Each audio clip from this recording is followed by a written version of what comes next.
Jim Hopper tried to kill the smile he felt spreading across his face as he stood by the sink, arms immersed in hot, soapy water, watching through the kitchen window as the snow fell outside in huge, fist-sized clumps.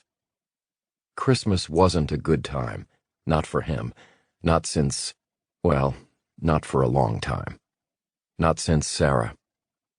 He knew this, he accepted this.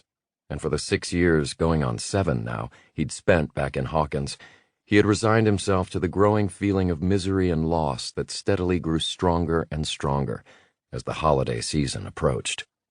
Resigned himself? No, that wasn't it, not quite. In truth, he had welcomed the feeling, allowing himself to be overwhelmed by it because it was easy, comfortable, and strangely safe. At the same time, he hated himself for it, for giving in, for letting the seed of despair in his mind grow each and every year until it fully blossomed. And his hatred did nothing but drive him deeper into the darkness. And the whole cycle went on and on and on. But not anymore. Not now. Not this year. This was the first year, really, where things were different. His life had changed, and that change had let him see how far he had fallen, to see what he had become. All because of her. Jane, his adopted daughter. Legally, officially, his family. Jane Hopper. 11. L. Hopper felt the smile grow again, pulling insistently at the corners of his mouth. This time, he didn't try to stop it. Of course, having Elle around didn't mean he had to forget the past, far from it. But it did mean he had new responsibilities. Once more, he had a daughter to raise, and that meant moving on. His past wasn't gone, but finally he could let it sleep in the back of his mind. Outside, the snow continued to fall. The trees that surrounded the cabin now embedded a good 2 feet up their trunks in the soft white blanket. The radio had said it wasn't a storm, and there were no weather warnings, but the forecast Hopper had caught earlier in the afternoon now seemed a little optimistic. A generous dumping had been predicted over the whole county, but right now Hopper wondered if it had all landed in the few acres around his grandfather's old cabin. If you had to travel, the weather report had said, just don't. Stay inside. Keep warm. Finish off the eggnog. And that suited Hopper just fine. Elle, on the other hand. Water's cold.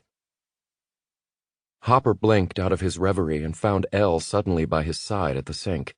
He looked down at her, her expression so intense, so interested, so concerned that he had been standing at the sink doing the dishes for so long that the water had gone cold. Then he looked down at his hands, lifting them from the dying foam. His fingertips had turned to prunes, and the stack of dishes from their post-Christmas leftover feast hadn't gotten much smaller. Everything okay?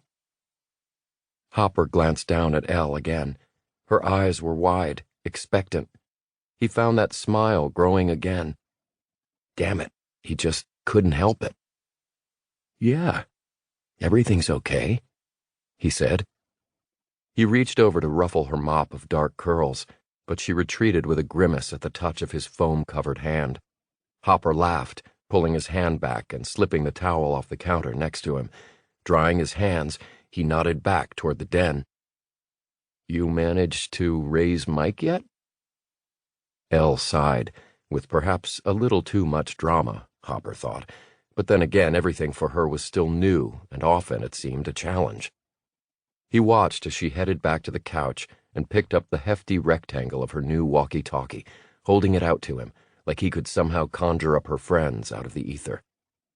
They looked at each other, then after a few moments, Elle waggled the walkie-talkie impatiently.